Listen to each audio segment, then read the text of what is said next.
Hi, I'm Lucas Augustin. This is the podcast na Pokec, and today I have Vojta Pleskot with me. Hi, Hello. Lucas, thanks a lot for the invitation. Vojta, you are a physicist working at Charles University, researching particle physics, and you're also someone who, let's say, knows his way around CERN. So today I'll pass the word to you immediately, but first, I'll tell you how it's going to go, and look for simple answers to hard questions. What do you say to that? Let's get to it. Let's actually say, what is CERN? Because from my layman's perspective, it seems like a huge pipe somewhere underground, funded by a lot of taxpayers. CERN What's the reality? Is a huge laboratory indeed. It's an international laboratory where particle physics is studied, which means basically the smallest known objects. Besides, they also study atomic nuclei there, which are larger than the smallest known, but still pretty small. And it's an international laboratory located on the borders of Switzerland and France.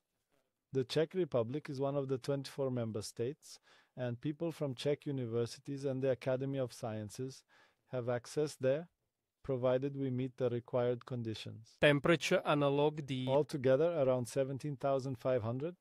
But that's an older figure. Now, at the Czech post, now, okay. After 7 years, it's a bit higher, but that's roughly it.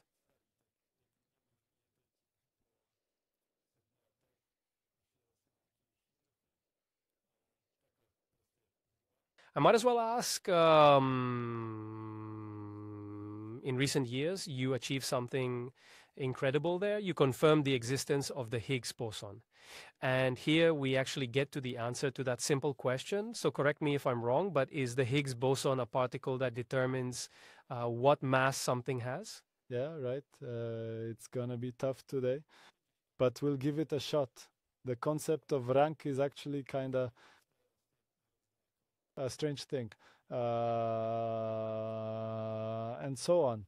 With the Higgs boson, we could say that it's closely related to the mass of elementary particles, basically the smallest known.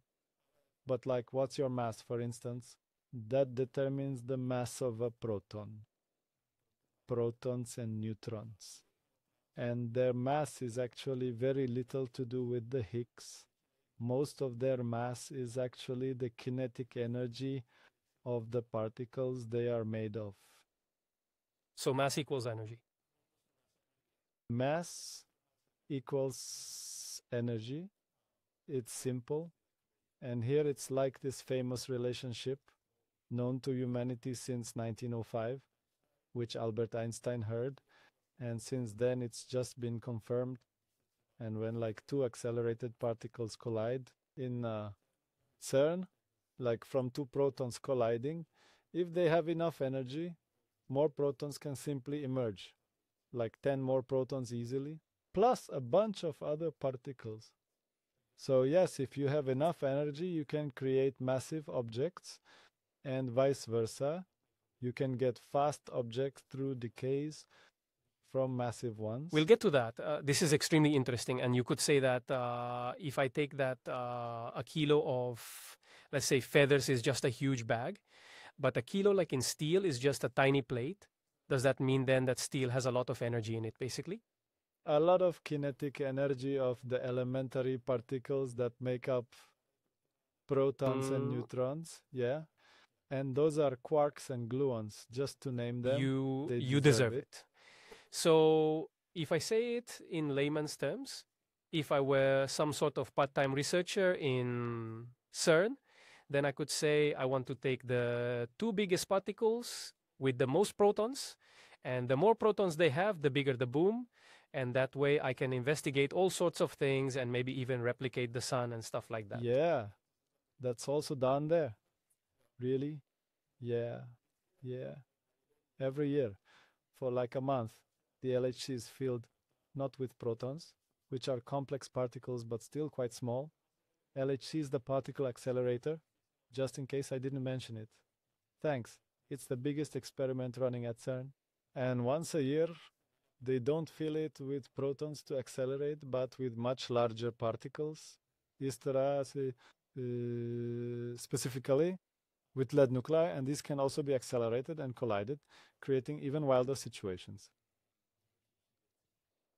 In these collisions, matter forms in the same state as the entire universe was in about a microsecond after its creation, after the Big Bang. A microsecond after its bang, which means you're working with the assumption that the Big Bang is a fact. And this actually allows you to confirm it a bit because it stems from the original hypothesis of how it roughly happened and what particles were present. Yeah, about the fact that the Big Bang happened, it's basically safe to say no one doubts, because it's part of it. And what's next? Done. Maybe, with a few exceptions. Everyone. Well, no one doubts it, and there is this whole theory that's also been developed in recent decades, which is called the standard cosmological model. Even though it has its unknowns, the Big Bang is like a well-established fact. And indeed, there are models of what the universe looked like, I don't know, a trillionth of a second after its creation, a billionth, and and so on. And this state of matter created in collisions at CERN approximately matches the state of the entire universe a microsecond after it was created. A microsecond? Or millionth of a second. Wow, that's an incredibly fascinating thing, but I wonder, didn't the Big Bang originate from nothing? Well, it happened so fast he didn't even If realize. I understand correctly, it was something that built up really fast. It happened incredibly quickly. Definitely. And it just exploded like a galaxy or universe. I don't know what. I have no idea how it came to be. So we work with the idea that we know it happened, that a huge amount of energy was released. And since then, we consider it the beginning of the universe. But what was there before? If it just emerged from some flower, we don't know. It's even possible that it doesn't make sense to ask about before. The Big Bang is actually the beginning of time. Right. So what was before time? Those are way too deep questions. I think so. We probably won't solve that, especially not on this podcast. But I've read some articles, of course, so I won't be completely out of touch today. I found out you have a big problem at CERN with those particles disappearing so quickly. And obviously, you'd prefer they didn't die so fast so you could somehow isolate them and work with them. Could you give some examples of practical experiments you can't carry out because they are just too unstable? Sure, like lots of them. But what comes to mind now?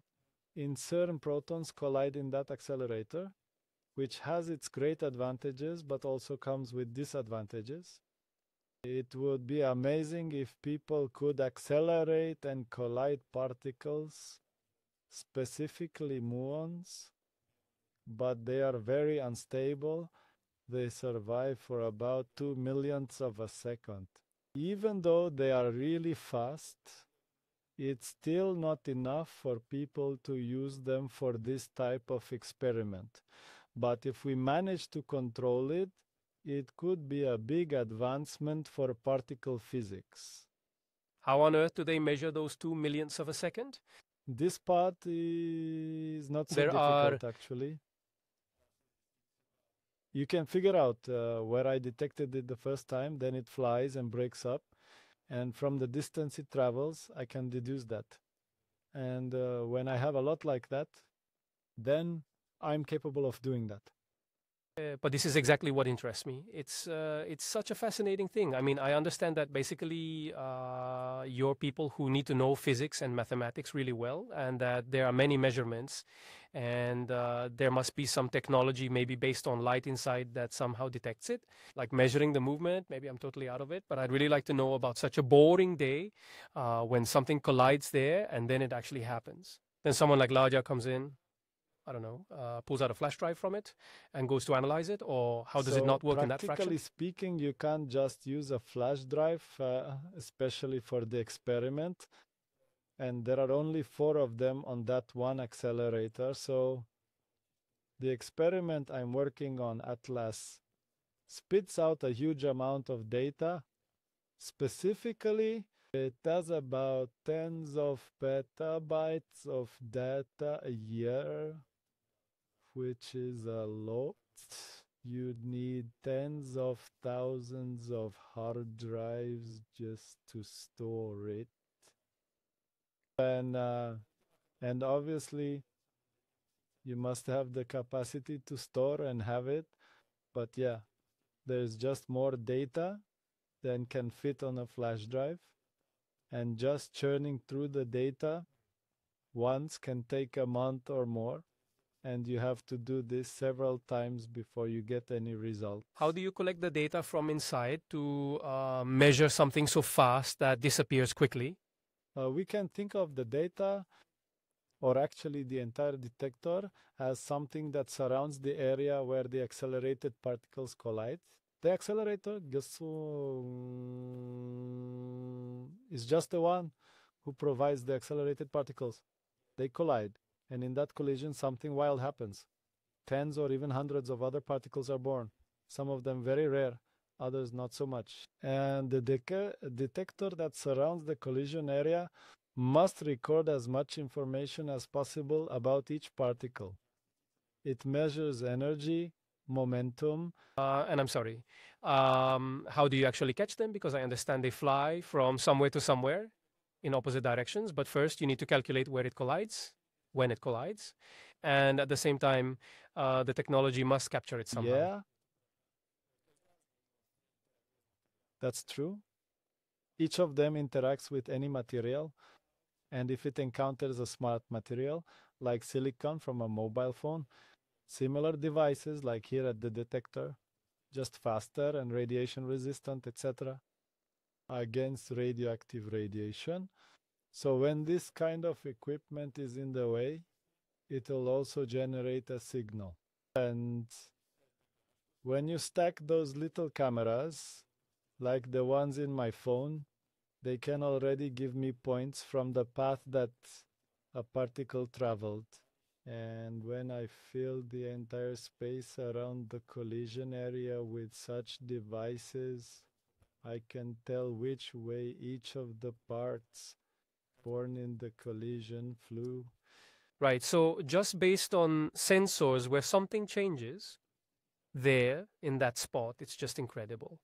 Was this developed after World War II or during some atomic tests or what? Well, CERN was founded back in 54. By the way, this year is 70 years. CERN's 70th birthday. It's like a big celebration. But the LHC accelerator has been around for about 30 years.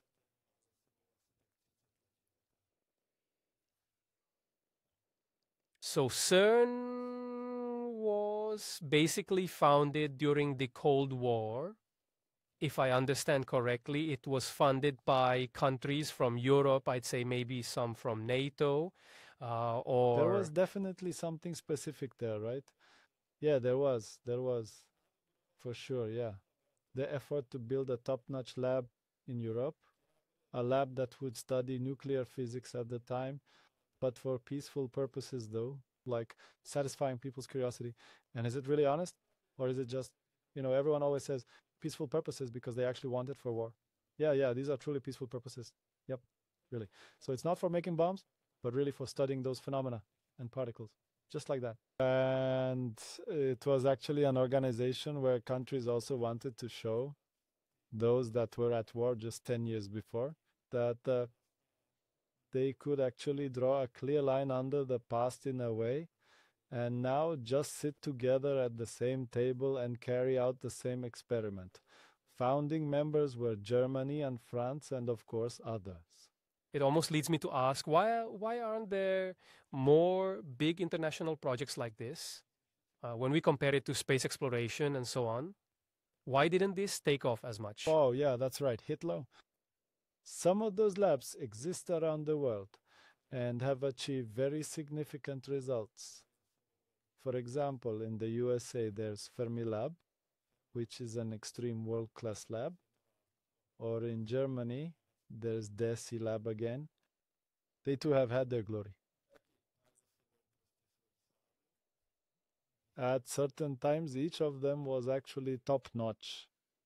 And now CERN has taken over the baton again.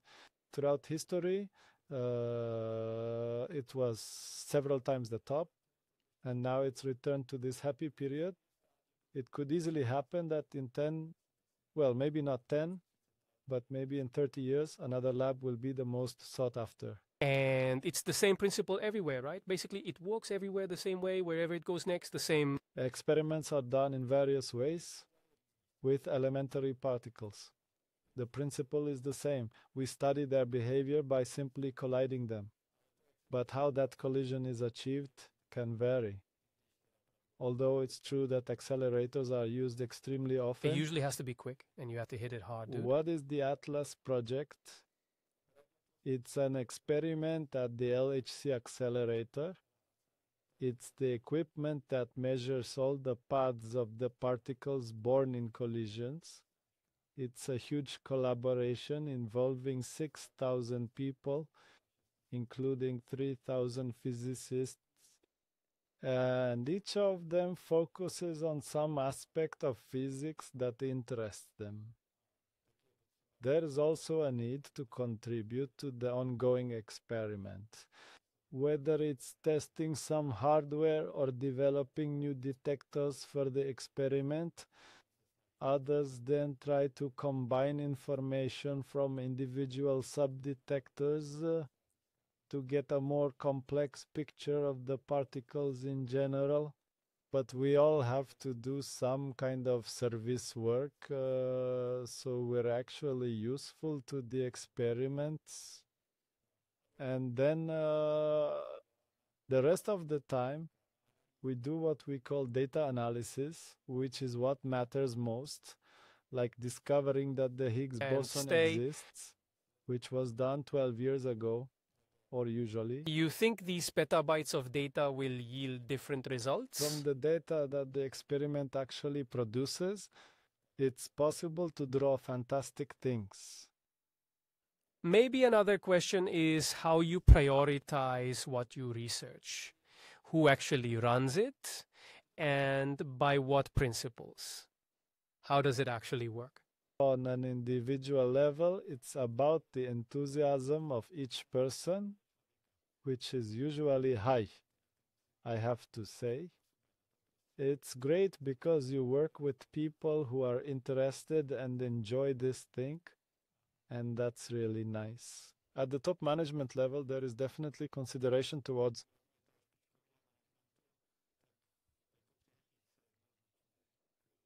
the moods in the community. Like among scientists, we keep meeting and actually discussing what should be done in the future.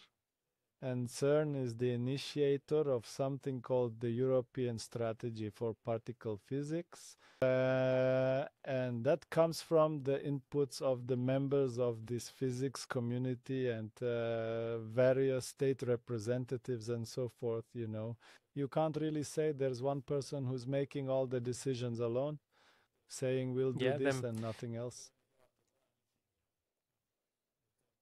To a large extent, I'd say it's governed by what the whole community wants. Sure, there are certain principles, kind of like, I don't know, humanity running out of oil, or in the next 10, 15, 20 years, humanity might tackle something, and let's do research to try to solve problem X, Y, and so on.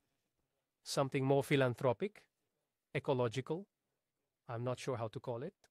No, primarily not. Primarily it's that curiosity to find out about the smallest known particles of matter, like whether they can be split, or if besides those roughly 20 known ones, there are still others, like if there's a particle of dark matter, or such questions. That's what it's about. So that's it? We don't know. Because there's a lot of talk about dark matter. It hasn't been discovered, I understand. But it should be everywhere in the universe, right? I'm just wondering about it. Trying to figure it out. How come you haven't discovered it yet? It's still everywhere. It should be simple. Do some math and it should pop up. The problem is it interacts very little. So we actually only know about it through gravitational influence. Like because your colleague has energy from somewhere, right? Yeah, that's it. It's about 5 times more than the matter that makes up you or me or the sun and stuff. the foundation of the universe. I might know how to measure it. You launch like a rocket, and based on resistance is like energy, right? So it can be calculated from that. It doesn't offer any resistance to anything. Dark matter, Oh, it's just there. And now the current idea is that you just swim in it. I swim in it. It's everywhere. There's dark matter. that's surprising. Yeah. Yeah, but it's actually quite convincing. But like the only thing we don't know, what it actually is, we know with great probability that it interacts very little, like really very little, because it doesn't resist anything. And how do we know it's there if it doesn't offer resistance? Because, for example, without it, galaxies wouldn't exist at all. So our Milky Way, our home, wouldn't have formed if it weren't for the dark matter clustering here, right? So for me, someone would exist there if there was space and matter. Yeah, but it wouldn't cluster, right? After the Big Bang, or shortly after, it was spread out, kind of in certain solitude. In some places more, some less, but randomly throughout the space, and then over time, clusters of this matter just formed. And they were attracted just gravitationally. And sorry, so is that space the matter? I don't know, no? Like in Age of Empires when you're exploring the map? Definitely not, but how matter is distributed affects how space behaves there. That's right.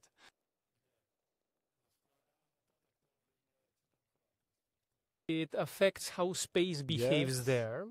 Yes. Which is, by the way, another principle to find out something about dark matter. Because when we look through a telescope at a distant star, I personally don't, but astronomers do, right? Do you have some amateur set at home? Yeah. But when observations are made of really distant objects, like some galaxies, stars, and so on, their image simply has to come to us and pass through. Anything that stands in its way to reach our eyes, and when it passes by an object with lots of mass, whatever type, the path of the light actually bends. And then it points in a slightly different direction than it would without the galaxy in its way. And this phenomenon is called gravitational lensing. It's just seen a billion times already. And this is actually related to the theory of relativity, right? Yes. Let's take it like that. How much a light ray bends as it passes by some massive galaxy is predicted by Einstein's theory of relativity. Poor guy had to wait so many years for me to confirm it, huh? But really, if there wasn't dark matter, those rays from distant galaxies would bend a bit in a different direction, right? We'd see that gravitational lensing differently intense. And now I have to get to the flat earthers. I apologize, okay? But actually they have the opinion that it's just an optical illusion. As an explanation, they actually think we're the center of the universe, that we're the flat plane, that other planets are round, but ours isn't. But this is supposedly an optical illusion, and they back it up by saying that if you got in an elevator and went up 10 to 15 kilometers, you still wouldn't see the Earth's curvature. What do you think about these theories? Well, that's nonsense. An optical illusion, like when you're at sea, first you see the crow's nest and then the sails gradually, and only then does the ship appear. That should be the illusion. No, they actually refute this. They actually say that the horizon, the idea that the ship disappears over the horizon is nonsense. And I think it's actually true, because it's just further away and you can't see it. Right? That doesn't mean it sank. So they actually debunk this, saying that with better optics you can see it, but somehow you can't see the Earth's curvature as such. Well, I think you can see it. Yeah, it seems quite bizarre to me that we even have to deal with this, when we have people who've literally been there and can literally confirm it. But on the other hand, it's quite interesting to learn about it. Like the fact that in the Czech Republic, there are very few places where you can actually observe it. I think that's unfortunately one of those places. That's quite sad, yeah? Or like the fish pond area, maybe? I don't know. Like, it's hard to say, you know. I probably wouldn't find common ground with Do flat you have earthers. any fundamental reason why you think it's nonsense, if you had to give one example? For example, I don't know, photos of astronauts who went to space. They took pictures of the round Earth, right? They claim you can see it there, which can't be. But on the other hand, if we gave any argument, I could think of what they say that it isn't so, but that doesn't mean it isn't true, right? Let's move on. When you look into the history of your field, which discoveries were the most fascinating to you and which had the greatest impact on us as ordinary people who aren't involved in this field? Well, that's a super tough question. Well, actually, I don't even know where to start. Oh, So well, it much. might even hit The you. discovery of the atomic nucleus was really groundbreaking, and what happened with nuclei afterwards, right? That dramatically affects our lives, you know. In that era, not all of physics was nuclear, but back then, of course, the smallest objects were nuclei. Living in that time, I would try to get into the community of those nuclear physicists. Do you mean like the beginnings, the time of the harvest? Then in 1954, when they started to work on it, the atomic nucleus was discovered in 1911, yeah, with Rutherford. And then, of course, people kept getting better and better understanding, discovering new particles. Yes, what the nucleus consists of, and for neutrons. Yes, also super important discoveries. And then nuclear fission, right, etc. A very significant discovery is antimatter. Yes. The observed particle of antimatter was the positron in 1932. And what's it do? Today it's used in positron emission tomography. It's a medical imaging method. Every major hospital has a PET scanner.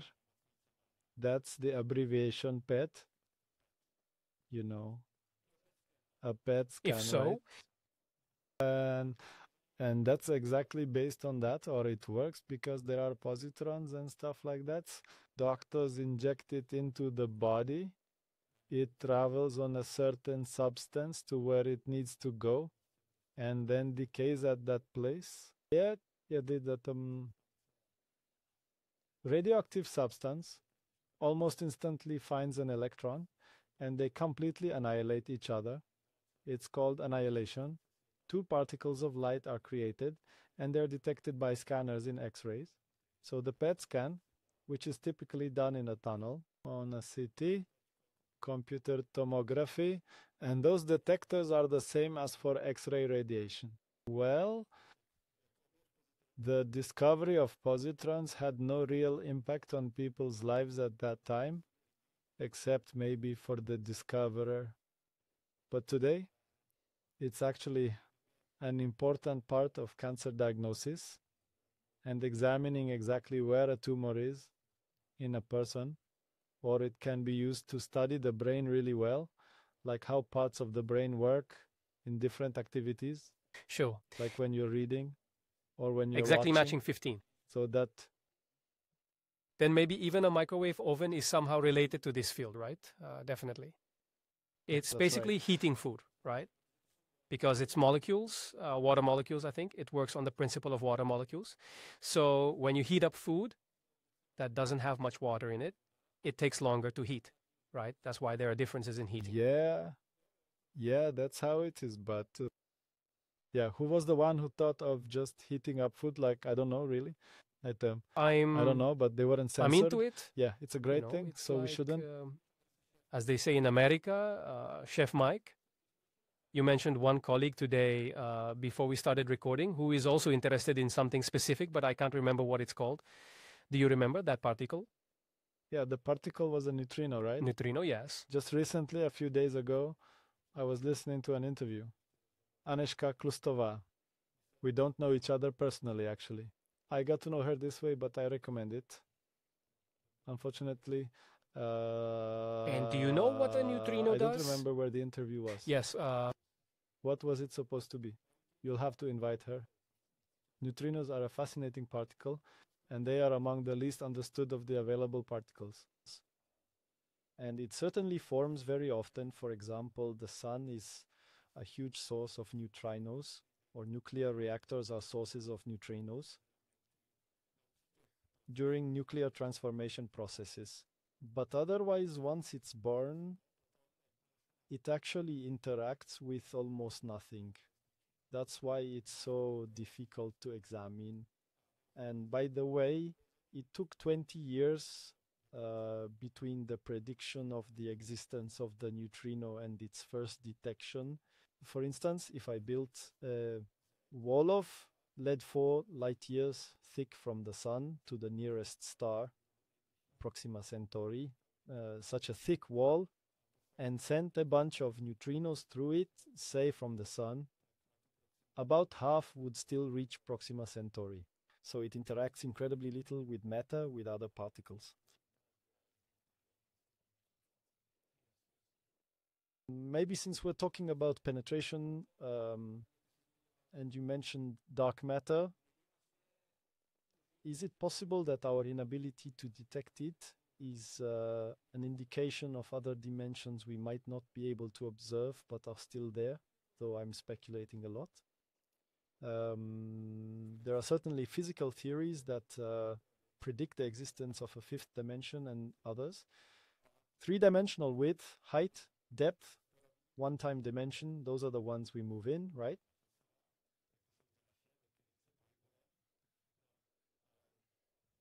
Some relatively modest theories predict even 10. Even 10, yeah. So 6 more. How would it actually work? The fact that we don't collide with anything, I don't want to go into those wild theories about spirits flying around and us not seeing them, but I'm more interested in the physical principles. Why does nothing happen? Unfortunately, I'm the smallest at this. I can't help. Maybe you'll research it someday in your future career. And speaking of that, let's go back to a previous question. What do you think are other fascinating discoveries that have potentially changed humanity or might change humanity in the future? As for the future, it's unknown. That's the magic of it. And the example with the positron and positron emission tomography is a classic that's always mentioned at Lodge's. So what do you think about Lodge's questions? That's better, right? He would then ask, now you have the latest discovery, the Higgs boson. Well, what's good about it for me? Exactly. Yeah. Why do countries in Europe contribute to the 17,000 people researching something there? I have a simple answer to that. I have absolutely no clue, and no one knows. That's just how it is. I'm but just saying that's why. By discovering the Higgs boson, it actually satisfied the curiosity of a certain large group of people.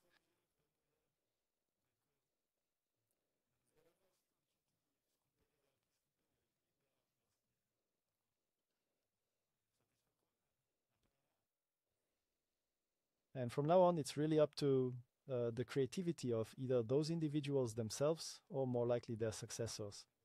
By the way, it's hard to produce, and if you wanted to make it in advance, that's not really feasible. I already have it made everywhere, right? Sort of. No, it breaks down in about like 1/10 to the negative 20th of a second or something like that, The moment you make it, it's gone. So then how can that somehow explain mass? The connection is a bit more complicated, Should I really go into it? Well, maybe if I think about it, let's say, imagine those two molecules crashing into each other, it explodes. And so does that explosion create the energy that determines the mass and that dies out? Or that it's like when two clouds collide and burst, we can imagine it as the energy that remains, but it's no longer the Higgs boson itself, it's transformed into something else. The Higgs boson transforms, immediately after its birth, it changes into some other particles. It is made. So it's really hard to imagine that it might ever be useful for someone, and it doesn't necessarily have to be, it's all totally open. No. So actually, the beauty of this project, in quotes, is that you don't really know, you're exploring the unknown completely, what you really don't know, and you can discover something maybe the next day. Exactly, yeah. This is actually a really big part of the whole LHC accelerator program. CERN in a nutshell, yeah, you're basically looking at certain phenomena that may or may not happen, and if they do, it could mean something revolutionary. So far, nothing like that has been observed. Everything aligns perfectly with the theoretical framework we have in place to describe preserving these particles as far as we're concerned. It's what we call the standard model. And this theory was fully developed sometime in the 1960s, maybe 1970s, but for at least the last 50 years. It's been one success after another, predicting various phenomena that are indeed observed, which is remarkable. Just like you mentioned about predicting things 10 years ahead. But we know for sure this theory doesn't explain everything. Not by a long shot. It only describes about 5% of all matter in the universe. And what about the remaining 95%? Who knows? Some of it is dark matter, a larger part is dark energy. If we could explore something, it would probably be dark matter at CERN. And who knows what might be discovered. It could be extremely exciting. It could reveal totally new revolutionary things about the universe. And it might even have applications that change people's lives. People, learn physics and math, please. It's probably going to be useful here.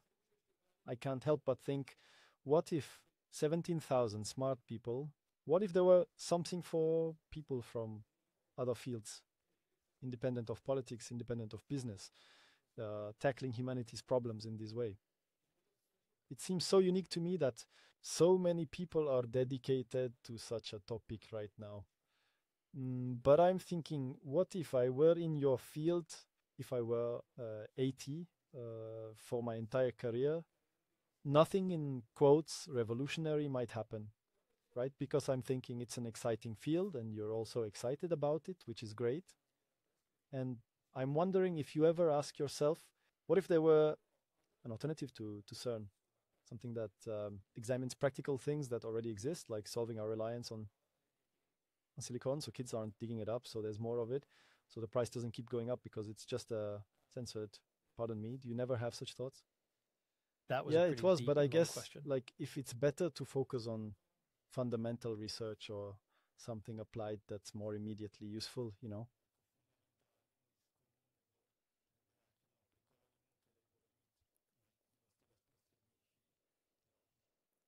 Or even something completely different, you know, like teaching at a high school, you know. Those are the kind of questions I'm asking myself. So would you add teaching to the middle school in addition to college? Well, instead of college, yeah, but people ask themselves a lot of different questions, you know, about what they should do to find their best, most effective position in society. But yeah, that's all. And the things they do at CERN are so interesting. They attract so many people because you have this complete unknown, which is why I find it so damn exciting. But it would be really hard for me to balance that. Ideally, I'd spend half my life on the unknown and the other half on something practical, but I have no idea how I'd actually balance it. I don't know either. Incidentally, there are lots of people who, a bit off topic, but it's interesting to mention. Another major project people are working on in Europe is ITER. It's a nuclear reactor dedicated to so-called nuclear fusion, which instead of splitting atoms would fuse them together, releasing a lot of energy in the process. So this project is actually on the border between fundamental research, like understanding how very hot matter behaves, and applications, because if we could learn to control it, well enough to keep it stable in one place for a long time, it would mean inexhaustible resources for humanity. So this is definitely one option people can pursue, and a lot choose it too. And that's good, obviously. We don't really compete with each other. It's just people with different inclinations and interests. Some take the purely fundamental path, while others want to at least have a vision of it bringing great benefit to humanity. Great benefit and great understanding. Maybe we could wrap it up here. Would you like to give people some tips on fascinating documentary films, books, or anything for those who aren't interested yet, but you've sparked their curiosity and would like to encourage them? What would you suggest?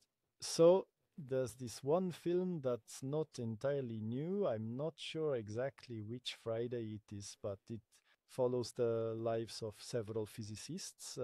One of them is from CERN. And then there are theorists from the USA.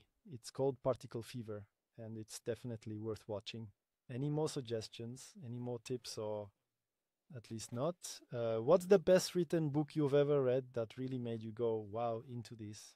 Well, during Stalin's time, I didn't read them, but Feynman's books are nice. Richard Feynman was a theoretical physicist. That's definitely worth recommending. Then I also read Einstein's books. For instance, he also wrote Popular Science, which I found interesting because even 100 years ago, he was writing popular science books. So if someone wants to go back, or Stephen Hawking, who is a well-known name, wrote Brief History of Time. Anyway, Vojta, thanks a lot for the interview. Thank you too, Lukáš. Take care.